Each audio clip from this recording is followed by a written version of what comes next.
when shadows fall, I'll be beside you whenever you call. When worries weigh heavy and fears take flight, I'll be your strength, guiding through the night.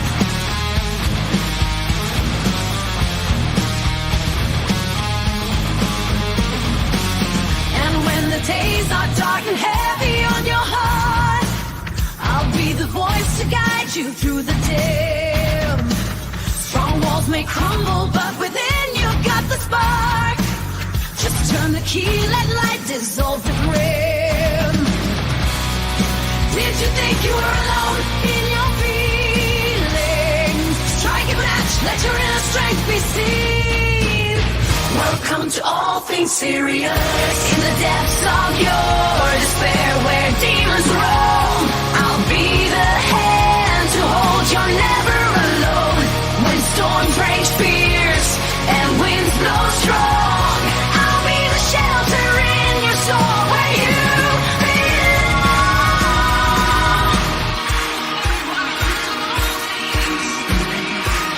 Welcome to all things serious. Welcome to All Things Serious. How's everybody doing today? We having a wonderful day today? Are we? I'm having a good day. Cindy Rose, Chris, Dave G. Just waiting for more people to jump in and say hello.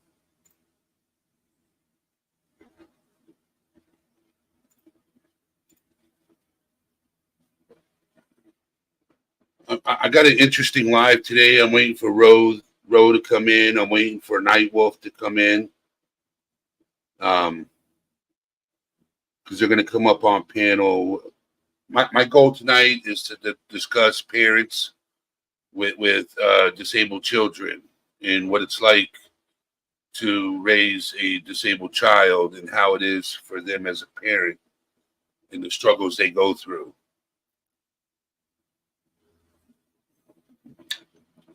Nicole, Lisa, Nightwolf, Roe the Hated. How we doing today? So, I got an email from Nightwolf, and so I'm going to drop the link in chat. Can anybody hear a fan blowing in the background? Just asking.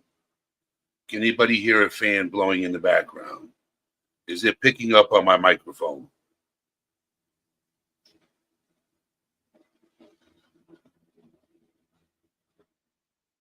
Okay. Thank you. Thank you. That's good to hear. That's good to hear. Or read. It's good to read. All right. So I'm going to drop the link. Wrong link.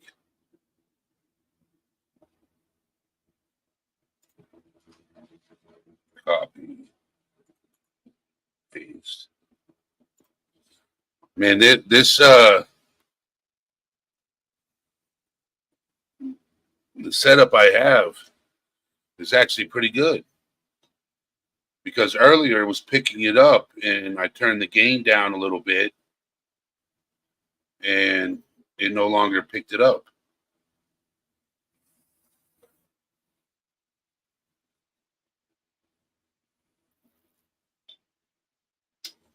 So I dropped the link. If you want to grab it, Nightwolf, and come up first, more than welcome.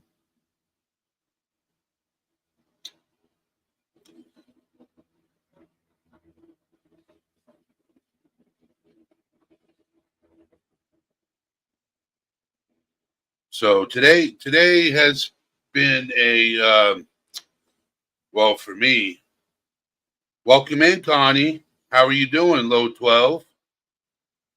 Welcome in. I hope everybody's doing well. I'm just waiting for Nightwolf, if he still wants to come up.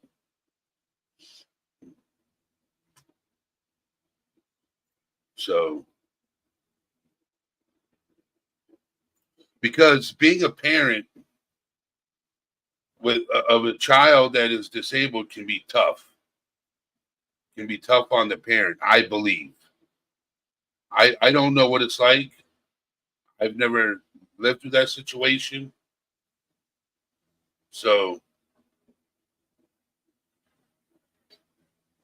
yes, the mental health for parents of special need kids is important as caring for the kids. I totally agree. I can agree with that statement. I'm pretty sure that there's certain parents in this chat that deal with that can agree with that statement.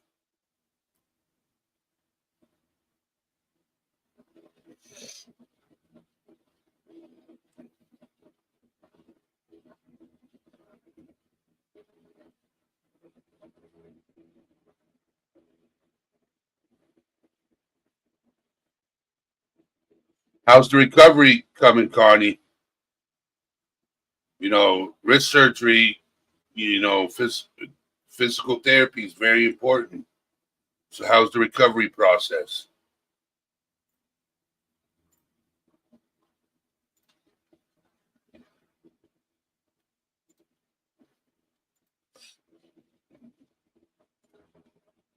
That's good to hear. That's good to hear. Very important. Very important. You know what I don't get today, because I travel around the YouTube streets, right? I'm a lurker through the YouTube streets. I don't understand, I don't understand a lot of things. I would not put myself or my mental health would be in jeopardy in situations. Nope, nope. Angel, how you doing? Welcome, welcome, friend. You're always welcome here.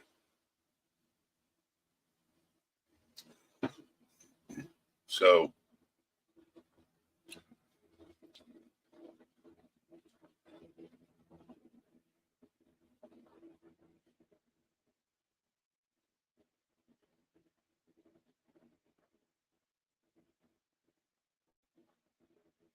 all right.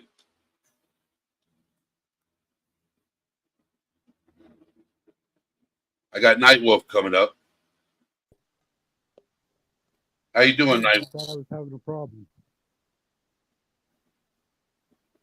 You good, Nightwolf? Yeah, I'm good. I'm just having a little problem with this. Yeah, you have sound problems. You're not loud enough. Okay, well, I'm at maximum on this end. Let me see if I can turn you up on my end. All right, go ahead and talk. Okay, testing.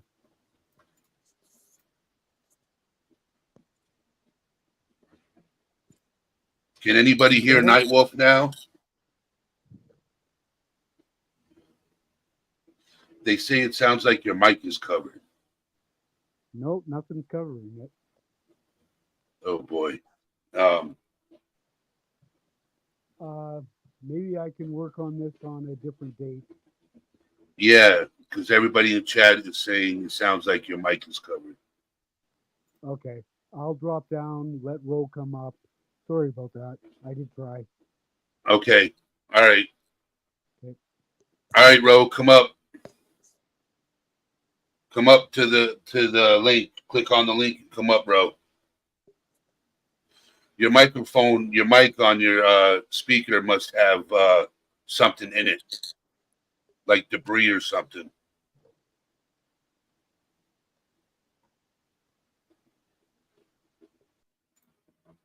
All right. What's going on, Ro? What's going on, my man?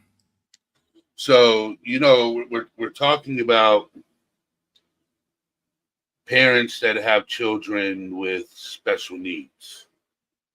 It could either be physical or even mental. Right. In their struggles. Erica, welcome. Good seeing you in here. Hope you're doing well, my friend. So, I've never dealt with a special needs child, and I know some people have. Right. Okay. And what is your take on, because I know your son is on the spectrum. Yeah, I guess we need to get some background so some of the stuff that I will say will make sense. My youngest son's name is Caleb. Wonderful man. Now, obviously. He's 26 years old this year. And when he was 3, he had, for whatever reasons, he had 2 frontal lobe edemas, which caused some pretty good brain damage, quite a bit. He had seizures, epilepsy, developmental problems. He still has about the mentality of a 13 to 14-year-old. Still lives with my ex-wife. And the struggles he had in school and behavioral issues, impulse control, all the stuff that happens with a child like this. You're right. In the earlier comments, someone had said, everybody focuses on the child's needs, right? And it's paramount too, of course, because they have to adjust to society because society will not adjust to them. This is true for everybody, but especially true for special needs. And while he technically would be considered on the spectrum, it's not like a genetic cause like most and stuff like this. It's from brain damage. Now, as a parent, and I can't 100% speak for my ex-wife, obviously, but as a parent, you have incidents on a near daily basis where you're in a public space, your kid can't adapt to how people are allegedly supposed to react. Therefore, you get constant judgment that you're just a bad parent because your kid throws a fit or your kid says something inappropriate or, something that, because they don't have filters, at least people like Caleb. So, he'd say something like, wow, how is that person so fat, Dad? And like, that's very rude. They look at you in judgment. So you're constantly being judged. That's like one of the parts, the judgment that you get from people with non-special needs kids. The other part is the constant feeling of helplessness and failure can drive you into a pit that it takes a very, very strong person to dig themselves out of. My ex-wife, as much as I want to complain about her about things, absolute champion. She literally took scrutiny from other moms in school, from teachers, everything, almost seeming as if to blame her, which compounded the concept that she had in her mind, this is all somehow her fault that he is in this position and doesn't get to have a normal life. So it piles up. It's an exponential hole that drives her. And as a compassionate being that, a woman like my ex is, it's very hard on her to feel like she is failing her own child, which puts stress on the other spouse. Like for me, I had to support her and pretend I was okay just so that she didn't fall into that deep, dark pit while I was trying to not fall into the deep, dark pit. So if you're not careful, or especially if you don't have a partner, like if you're a single mom or a single dad raising a special needs kid, that it's statistically not probable that you're going to come out okay. And I know I didn't beat that statistic. Let's face it. We all know what a nut job I am. So, but that's really just the surface of it. Everybody looks back on their kids and how they raised them once they're grown adults, and you judge what you might have made a mistake. You always feel like you have some regrets or something like that. But when it's a special needs kid, you always wonder, did I do enough? Was there something else I could have done? Because, I mean, if you threaten my kid, I don't have a problem with that. Because I'm just going to, eat you. But you can't fight a condition like this. It's kind of like, the big ones like cancer or bubonic plague. There's nothing you can do to fight that. It's not like you can go whoop somebody's butt, right? So the helplessness that comes along with it honestly, I think that if it wasn't for our two other boys, it would have pulled us both down because we had to stay functional for the other two. That's another thing that's not talked about a lot either, Eddie. Not only the parents have to deal with all this kind of stuff, the siblings, because they gotta feel like he's more important than they, because he gets so much attention. They're restricted of what they can do because he's restricted and we don't want him to feel left out. I'll give you a great example. When my boys reached a certain age, it was time to start taking them deer hunting. Well, there is no chance in hell it would have been safe to let Caleb go out with a firearm in the woods. So I can't take him. Well, what do I do? Just leave him home and tell him, you don't get to? He's going to be hurt. And then what do I do? Tell the other boys they can't because then his brother will be hurt? Then they're missing out on life experience. So it's a very tight wire between the siblings, the parents, but it's kind of like soldiers that go to war. Everybody talks about, oh, the soldiers are so brave for doing this. The families have to deal with this as well. The families of these people have to live a different existence than what is considered normal. And I'm not looking for any like plaque on the wall other than the one that says, thanks for not eating the hobbits. But, but I do think we need to recognize when people are struggling with this, we need to be their support group. Your community is a support group. Because let's say a single mother has a special needs kid on the spectrum or violent behavior or any of this kind of stuff. She can't exactly like spend a ton of time socializing because that stuff takes up a ridiculous percentage of your time. So when they do get a moment to have a relatively adult conversation with another person, that's gold. I tell people in your Discord all the time, look, you can send money to somebody to help them. You can give them a ride to somebody to help them. That doesn't compare to the most valuable thing you can give someone who's struggling is your time. Yep, time.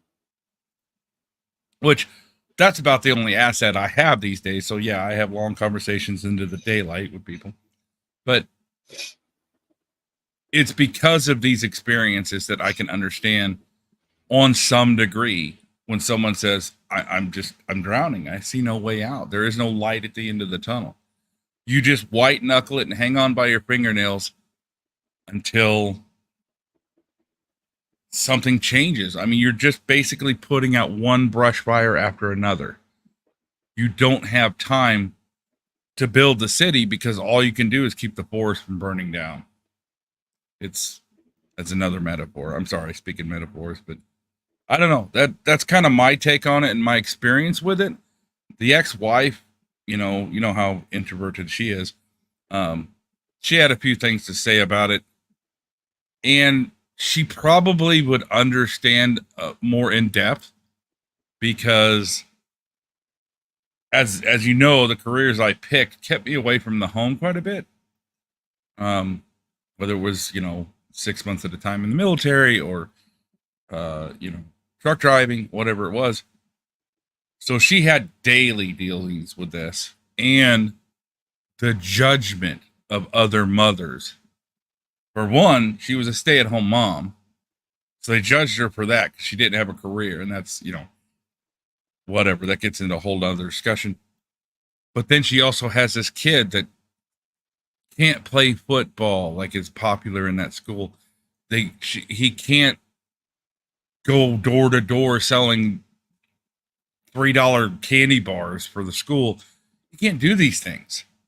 Sometimes he can't get through a day without melting down at school, and she has to go pick him up. The judgment from doctors, teachers.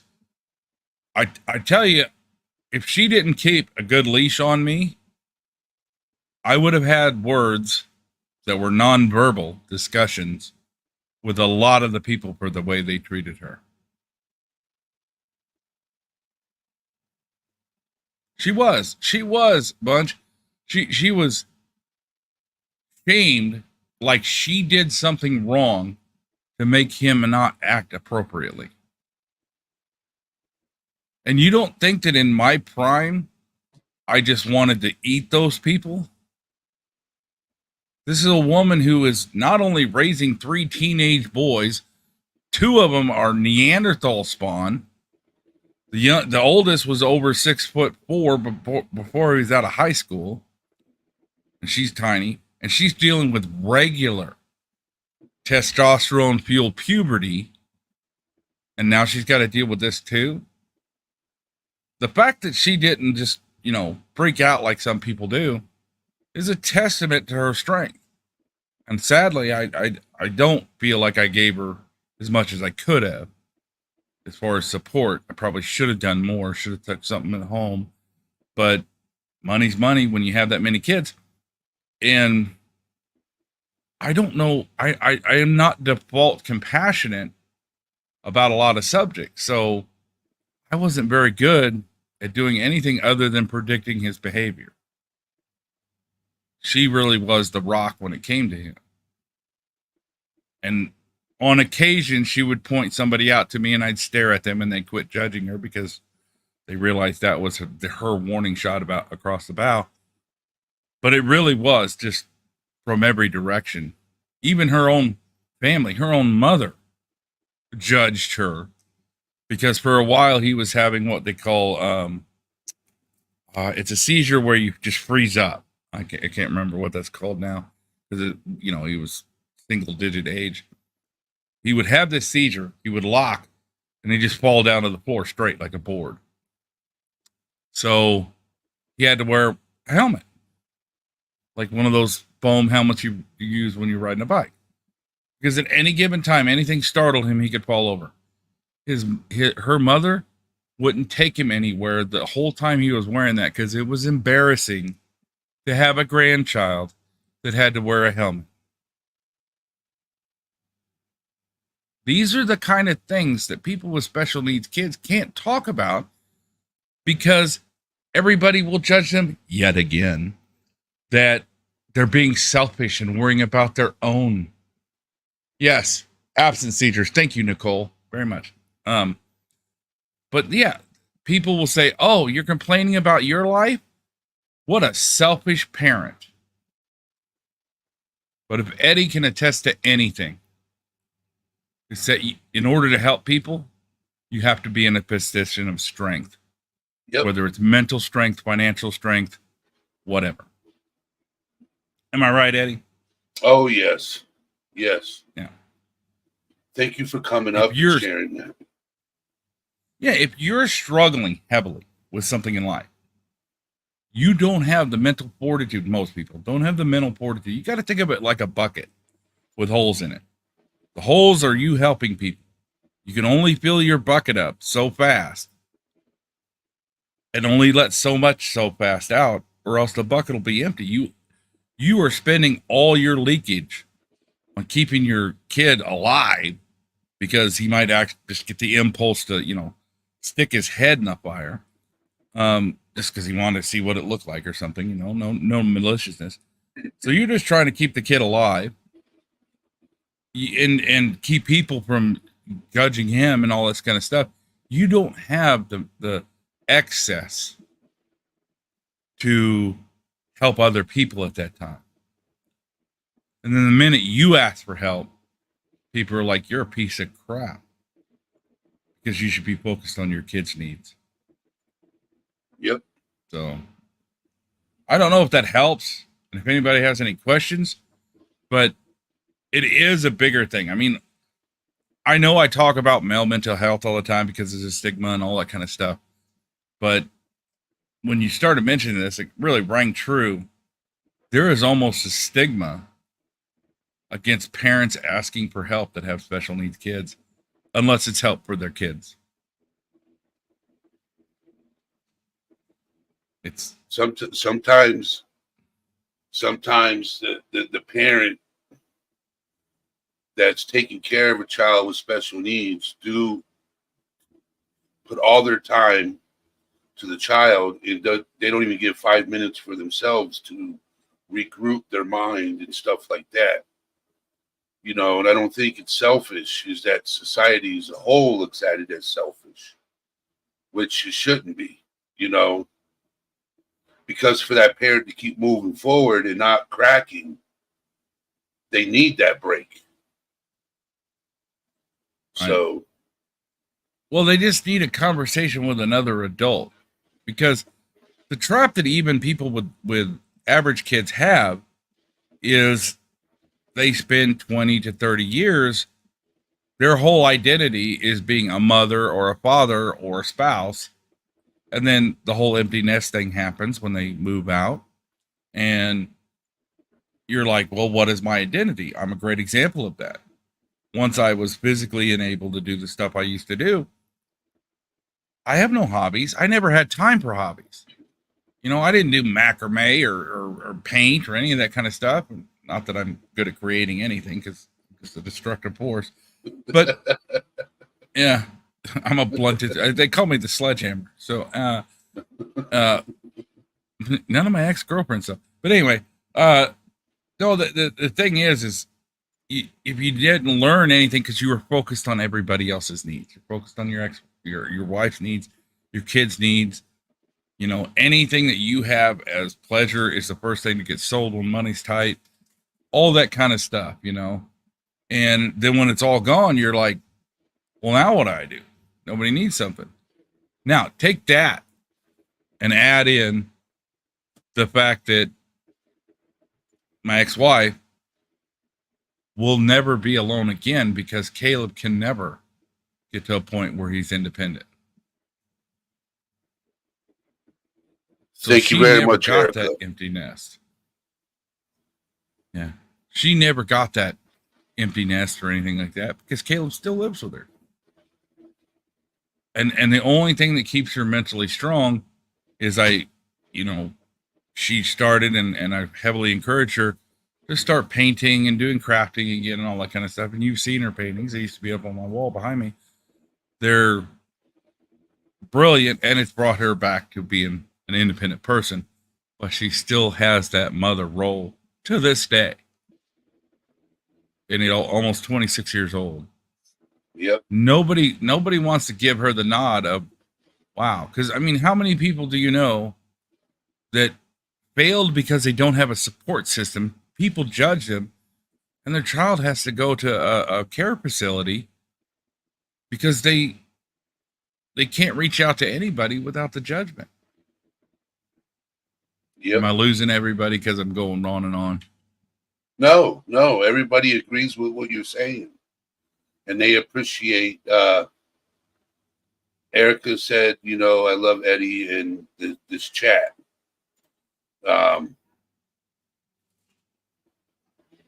No, Connie S said no. You're not losing anybody. Mm-hmm. Just call me Hen. Hello, how are you doing? Hey, Hen. Crazy Bunch said no. When you touch on this, you've heard me before in Discord, especially when somebody touches on a subject I actually give a shit about. And I'm like, oh, wait a minute. This is somebody that wants to hear what I think. And then later I go, yeah, they might not want to heard that much. You know, they probably want to read a pamphlet, not a book, you know, so I got to watch it sometimes. So has your ex-wife ever sought respite care? No, she's okay. Well, having put up with me for, over a decade, makes anybody stubborn, right? So because he's been mistreated in the medical field so much, and the few times she let me off the leash is because of medical professionals, where she's just like, make that guy go away, but don't go to prison. I'm like, all right. So because of that, she doesn't trust anybody to care for him but her. And if anybody tried to say he needs to, they would again have a conversation with me that didn't have any words. Because whether or not we're together still, we're still his parents. And I will back her up anytime, because that's it. She has no one else that recognizes the sacrifice she's had to make for him. And I will till the universe finally decides I've had enough time here. But it really is kind of one of those ignored mental health things. That people focus on the child and their situation, and they should. But there needs to be at least a caveat once in a while to a parent going through that. You also Take them have to lunch. You also have not just the parents taking care of the children. You also have the children taking care of family members that have needs. Right. You know, Siblings. yes. Yeah. So Yeah, like my oldest, Jameson, absolute freaking champion. Because Caleb used to break his toys. He used to do all kinds of stuff, and he was the most, to this day, Jameson, the giant boy, he to this day is one of the most patient people you will meet. Which makes him a good bouncer, by the way. But that was his first job, bouncer at a strip club. He was my kid. So it does come down to it, like the family members, like, and think about that in high school. It's not like, you know what it was like to be a big man in high school. It's not like he could sit around with his buddies and go, man, this is such a struggle. This is such a struggle to have my parents give almost all their attention to my brother, and my needs are a little bit ignored. You can't talk like that to your friends. You're gonna be just shamed into being a wuss or whatever. So it's ignored for all the family members. But if you want to use math, yes, the majority of people's attention probably should go towards the special needs person, because they will never be able to adjust to society in a way that society will accept them that well. But you have to try and make them adjust, because society's not going to adjust for them. So yeah, the majority of your attention has to go to that. But every once in a while, it would, if you know a parent who has a child 0 to 100, because special needs often is after 18. So if you know anybody like that, take them to lunch, take them to coffee, go have an adult conversation about what TV shows you like or something like that doesn't involve Barney or whatever the kids are watching now. All day, all they have to deal with all day long is things about kids, worrying about seizures or worrying about whatever is abnormal about that child, and their superpower basically. So, but take them away and have a sit down conversation about them. Focus on them. Reinforce that they are a good person, if they are. I'm not saying everybody is. But yeah, Erica, I tend to do that too. But yeah, if you know somebody, go buy them a coffee. Give them, well, I mean, you got to be pretty good friends to give them a foot rub, but you know what I mean.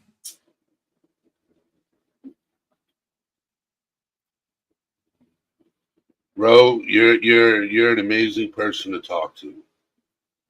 I honestly, let me say this real quick. Sometimes you come up here for us to go off the rails. Today was a different story. Well, there's more than one weapon in my arsenal, Ed. But I'll tell you also, some of the humor you've heard me use, not all of it comes from firefighting or all the other stuff I did. That dark humor, sometimes that's the only way you can cope with your situation when you're drowning in negative emotions.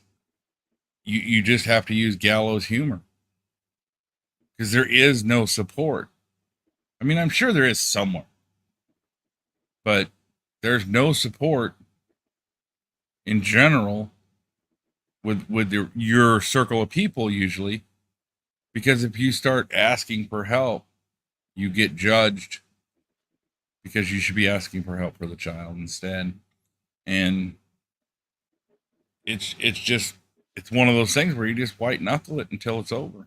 It's like somebody's scared of heights on a roller coaster. Warrior Divine.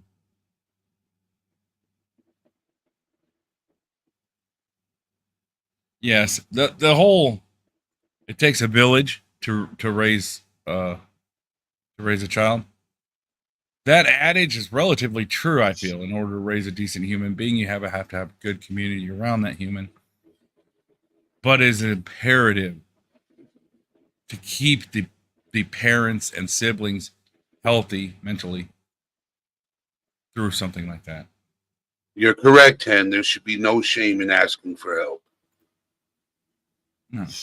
The thing is some people look down upon you when you ask for help. Yep. Some people do. Yeah. And we judge ourselves too. Like if you ran into a big problem, financial issue or something, Ed, and you had to ask, say, I don't know, your mom for some money, part of you as a man is just like, or as an adult, really, not just a man, but as an adult is like judging yourself in some ways for having to ask somebody else for help. You shouldn't be so comfortable with it that you do it all the time for everything. But I think we do as a culture should be slightly more comfortable with saying I need help, especially when it's really nothing out of the other person's resources except their time. If you just need a shoulder, you should be able to ask for that. I agree. And when the Jeep's done, I'll be doing drive-by huggings. How much longer? They got the motor out yesterday, so that's a good thing. He's doing the whole all new gaskets, head gasket, blah blah blah, and then on the new motor, and then flapping it in. So probably middle of next month. But yeah, no, this is something that I feel more strongly about than I did when you first mentioned it, because I was thinking about it even yesterday and all the way through the day. And I'm just like, yeah, I mean, looking back, I'm like, man, people are exploitive, deleted words, I mean, they're just trash when it comes to that. The sheer judgment you would see when your kid is behaving in some strange way in, a store or something like that. Brought up some old rage, I tell you.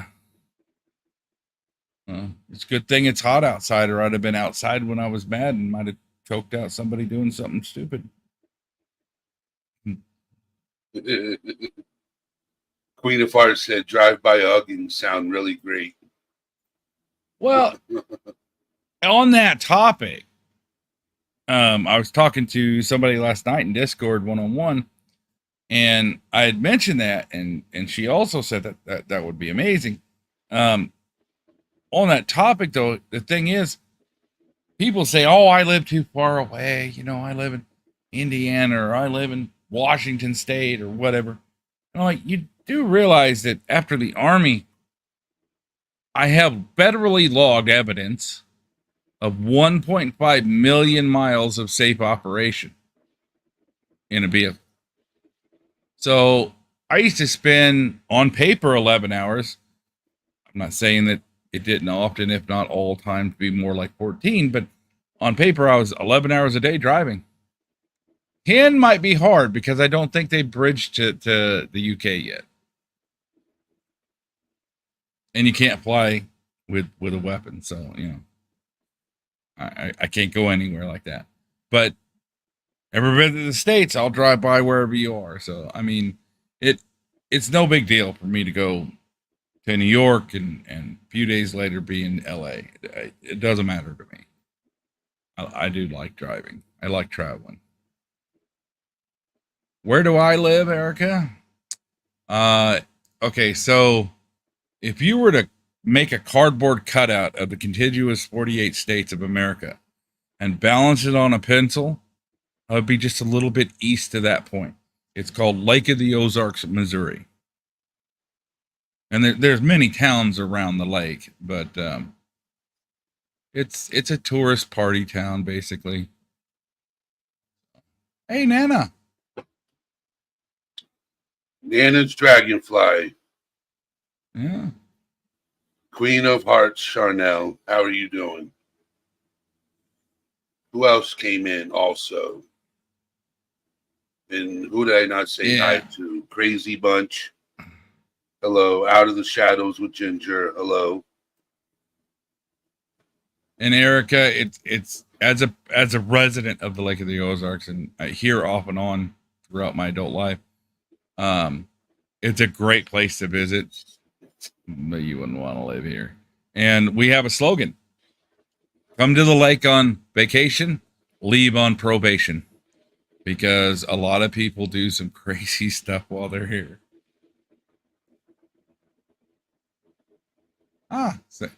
Oh, you're from Hazelwood. All right.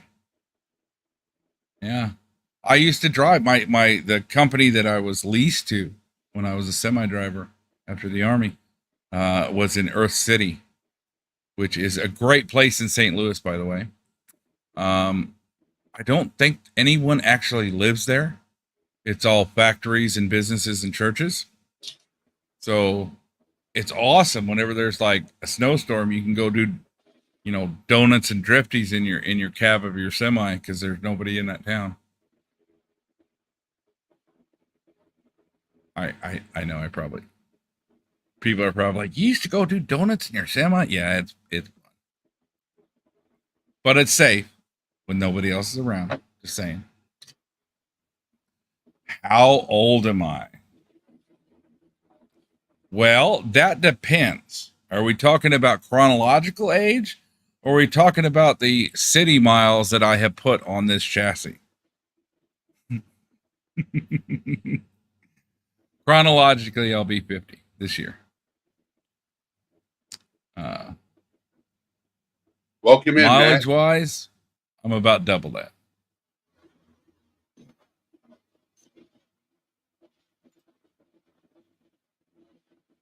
What is that? Do you know what that is? Pre-core? Somebody please spell that phonetically for me, because my dumb brain can't read that.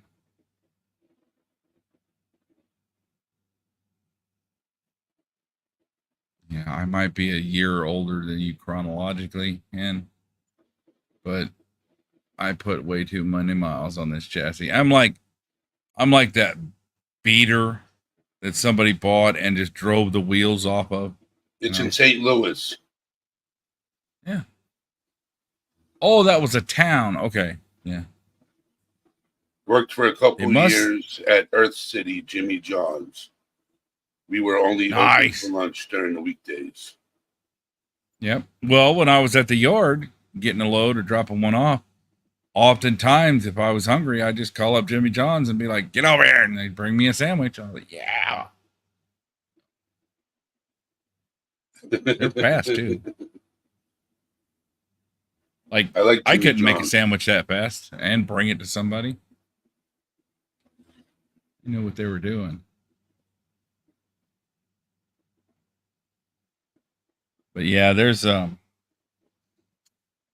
there is an issue like I have in this when it comes to mental health in general, let alone just being the parent of a disabled child, or whatever you want to call it.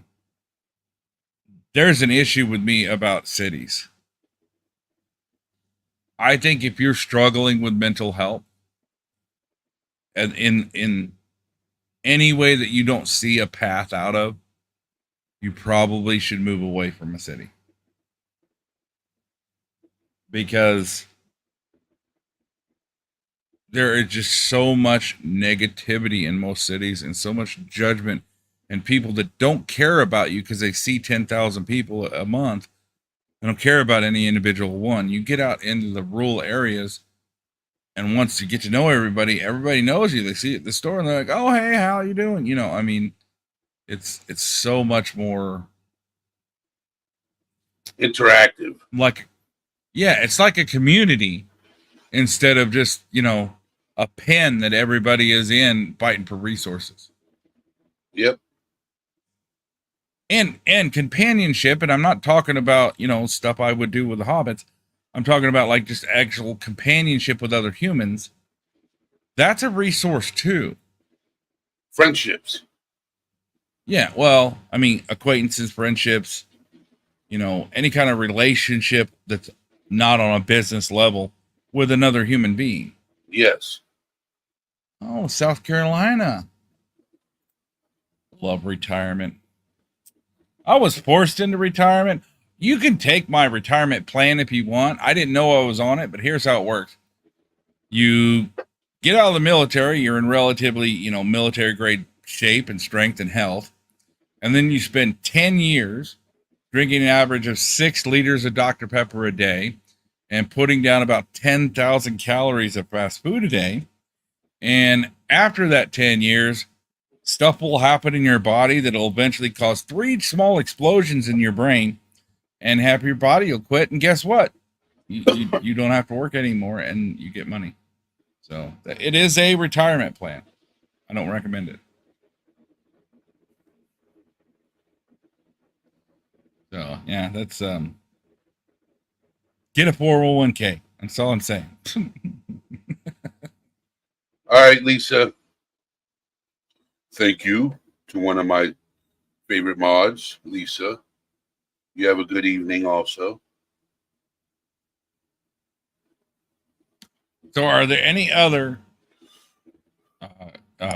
parental questions that anyone else has on the topic before somebody comes up that is not off the rails and unhinged like I am?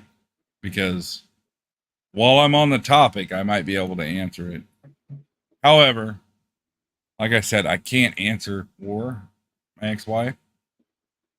So she might have a little bit perspective on some things.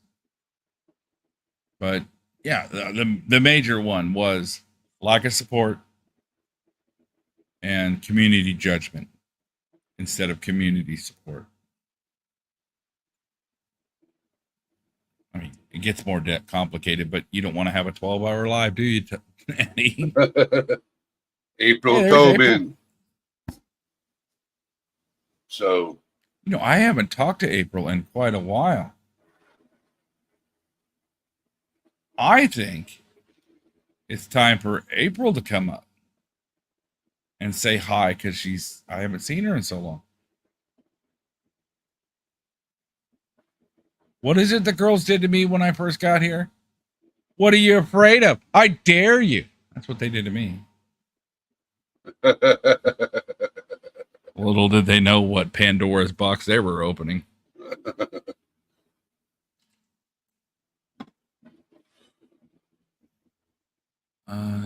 It's like over there.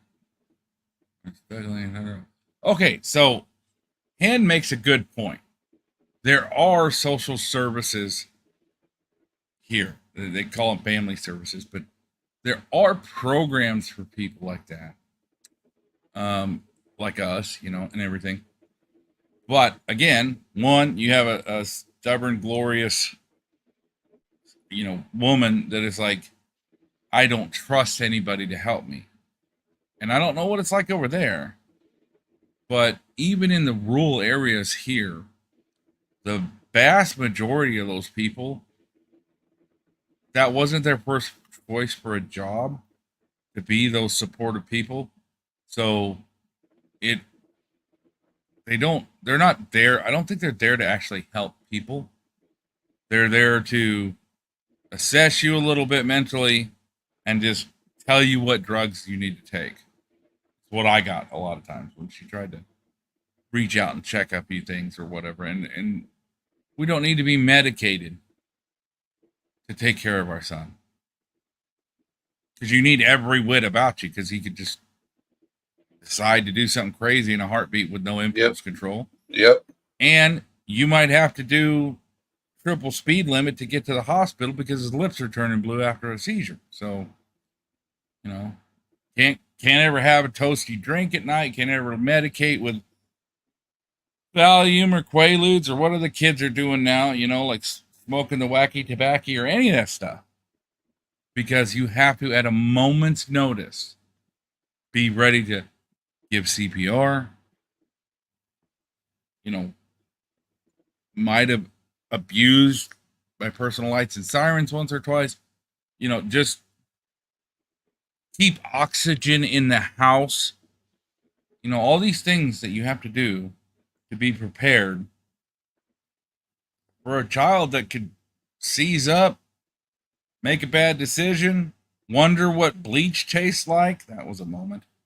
You know, or one time he was just curious, and this is kind of funny but scary at the same time. One time he was just curious, and one of the dogs was sleeping. It was a boxer, and he was on his back like comfortable dogs do, and he was an intact male. And Caleb decided, I wonder what would happen if I just grabbed those and twisted. Well, Eddie, if you're asleep and somebody did that, what would your reaction be? Attack mode. Yeah, this poor dog, we got rid of him, but I didn't really judge him. Any other dog attack my kid and bite him in the face, by the way, had to have stitches. The dog woke up and bit him in the face and immediately went, oh shit, I'm sorry. You know, you could tell he was like immediately tail between his leg, cower mode, trying to, you know, see if he's okay. And we came in and run in and saw us, and he just immediately was head down. So the dog was very sorry. Okay. Yes, once they bite a human, you probably shouldn't have them around again. I didn't think it would be a problem, but I'm not going to take a risk with him. But it was just an impulse. I wonder what happened. And on the way back from the hospital, when his stitches were in his face, and he was sitting there in the back seat, you know, he goes, you know what? I'll never do that again. And I'm go, do what? He goes, twist the dog, whatever the dog's name was, twist his balls until he woke up.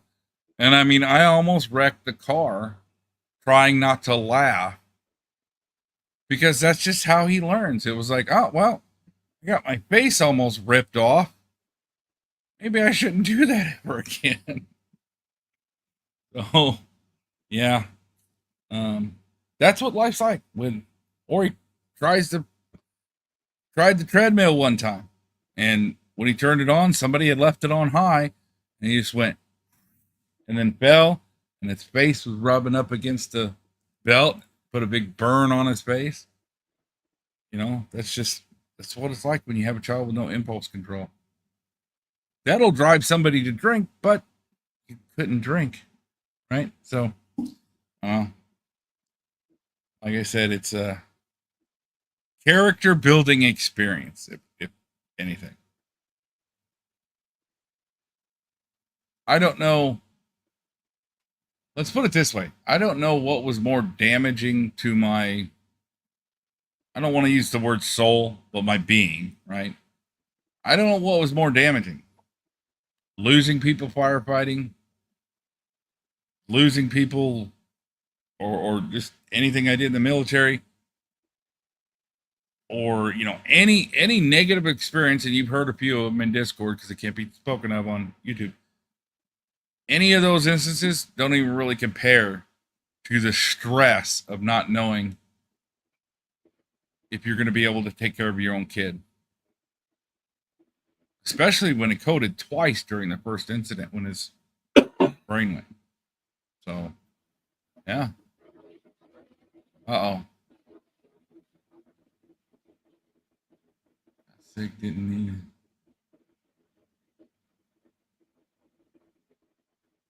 it. Yeah, the word retirement, Cindy, covers a broad spectrum. It's a very nice way to say life took me behind the woodshed. You know, I mean, but you got to roll with the punches. That's what I'm saying. Like, I felt like I did the best job I could. I don't know that I did a good job, right?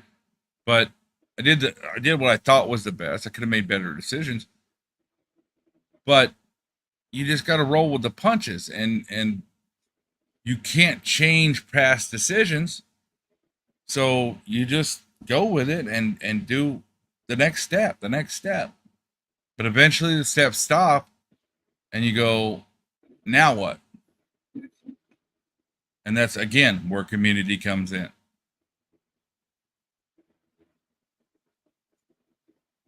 You know, well, I'll help you work on that mic if you want in Discord later. But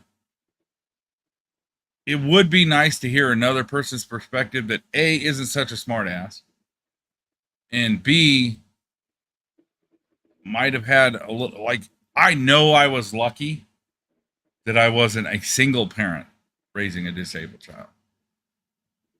That has to be worse.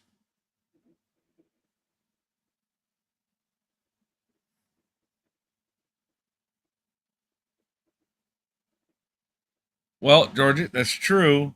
However, we couldn't report the incident because my county in particular, if a canine bites a person that lives on the property, it is out of the property's owner. They take it to a shelter, and if it's not adopted, it gets put down. So, I mean, couldn't report the incident, and I can't guarantee that a child that has no impulse control won't do that again. So we couldn't have any dogs after that.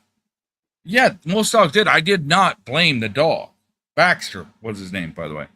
I did not blame the dog at all. Heck, I think I might have done the same thing. Just be like, you know. So but it made me realize I got to be more diligent about the potential threats that are in my house. So if it's possible for Caleb to get hurt by something, we need to move it away if it can be serious. If it's something he can learn a lesson on, sure, you know, fall or trip or whatever. But if it's a boxer that is nearly his weight, if that animal was to turn for some reason, it could kill him. Right. That's why you rehomed him. Yep. Same thing I did. I took him to a friend that had big horses and big farm and all that, and he could go out and be a mighty little gladiator and chase squirrels and raccoons all day. You know, I'm sure he's really happy. So. I don't know. Are you exposing something going on there, Night Wolf? I mean, what's going on here? Trading pics. I don't know. Just kidding. This isn't the channel for that. I was warned last night. Oh, my temporary roommate braided my hair. I haven't had it braided in a while. So, thank you for coming up. Yeah. And I want to thank chat for being here. You guys are amazing. Are you done? Or are you going to bring somebody up to bullshit or bull? Yeah, I'm actually done. This live went really well. Well. hit the hour, didn't I want to make one statement. Night Wolf, I got your email and I saw the images, and I will tell you this. I felt for you. Spinal bifida. A lot of people don't know what spinal bifida is. I know what it is really well. So, you know, I hope everything went well with your little one. But I know what spinal bifida is really well.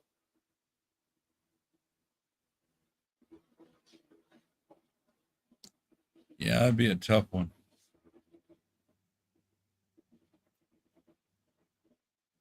Maybe we can get Night Wolf Mike working a little better. Have him. Yeah, when I got the email, I broke down in tears. Have him do a part 2 of this.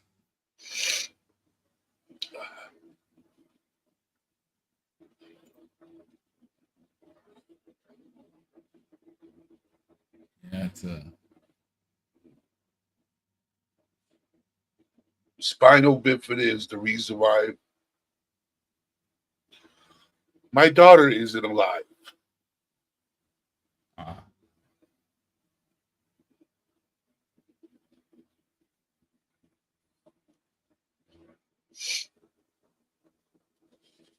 So I would love to have that conversation.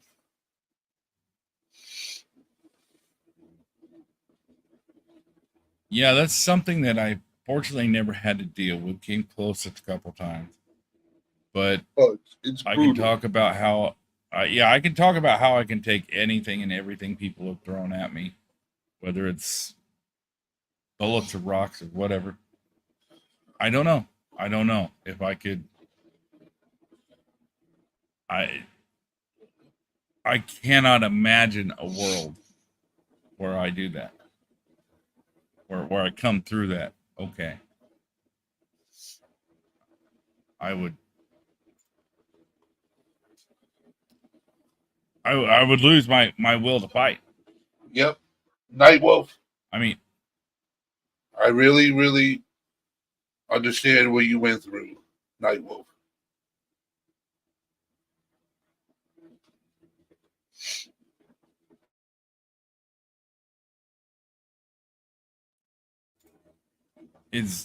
I not to be insensitive, but is another child being there probably one of the only reasons to move forward at that point?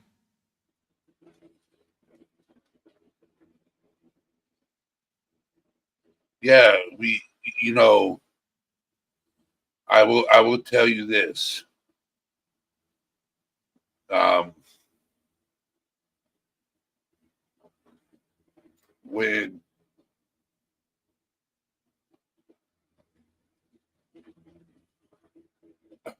I covered, you know, when I did the video, I'm not going to touch on this subject long. Remember when I did my live on grief and loss? Yeah. Okay.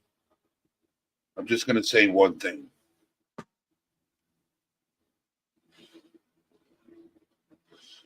I never really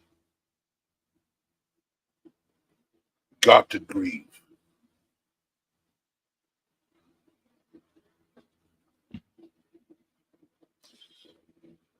And it's been 22 years.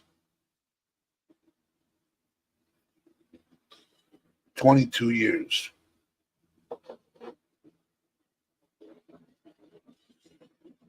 So when I talk about a subject or I see a subject that relates, it gets emotional. I don't doubt it. Yes. So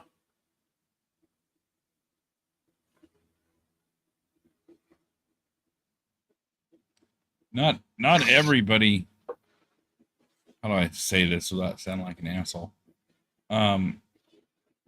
Not everybody is even strong enough to, because I mean, in the firefighting and EMT days, I saw a lot of people going through what you're talking about right now.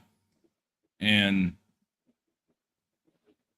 you would not believe the significant amount of people that do just shut down, give up, even if they have other children that need them.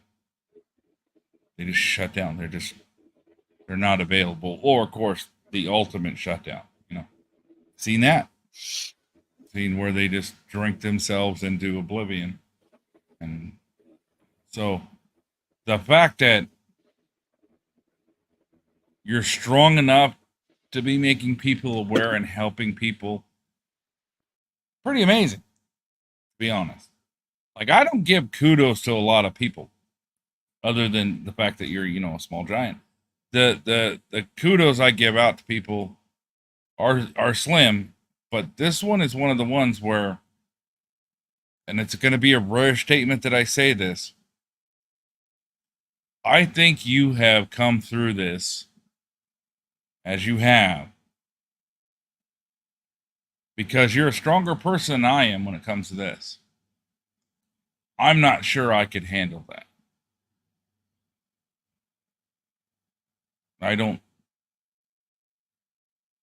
And some of the stuff I've handled, So for me to say that,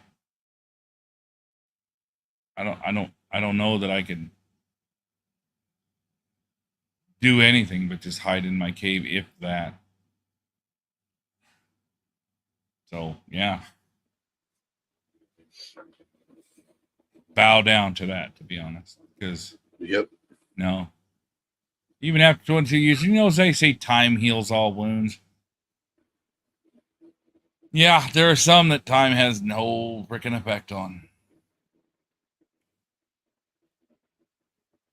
All you do is adjust to be able to do other life things. You never, and I mean, I don't know what caused you to not be able to grieve, because maybe there's just too much life going on. Because I had to be stronger for everybody else around me. All right. We're getting back into the mental health for men thing. Yep. You are expected to be this. My ex-wife, actually, one of the only nice things she'll say about me now, no, she does, but is she still calls me a steel teddy bear. So I mean, you can hug on the couch to feel good, but steel, that kind of strong, because she expects you to. When my mom passed, we were very close, and it was very early in life. I had kids to raise. I had to support them with their tiny dramas, and I couldn't deal with that. I mean, I had other outlets to deal with it with friends and support, but not her, right? So, it's an issue when you have to be a rock for somebody else. Yep. Yep. So. Yeah. But I'm not sure where to go from here on this one. Hang on.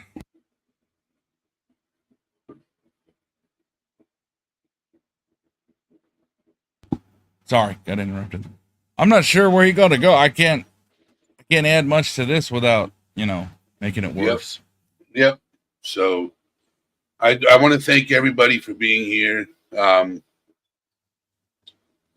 You guys are an amazing group of people.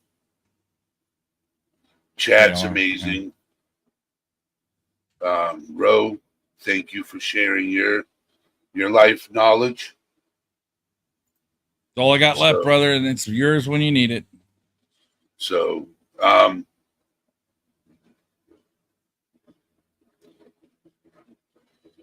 more time adds more time between grieving episodes, but it's never really lessons. its intensity over time. That's true. So I want to thank like I said again, I'm going to repeat it so many times. Thank you guys for being here. Thank you, Ro. This is where I end out the live. Usually I end out on a happier note. Yeah, Ro. Well, go ahead and drop me down, or I'll drop down so you can do your outro. And everybody that knows me and thinks I'm an asshole, you know I really actually love you. So, you know, we'll talk to you guys in Discord anytime you want. All right. Good night, everyone. Bye. Goodbye, Ro. All right. Good night, everyone. You guys take care. Thank you for being here. Like always, stay strong, stay blessed. All things serious is out, my friends.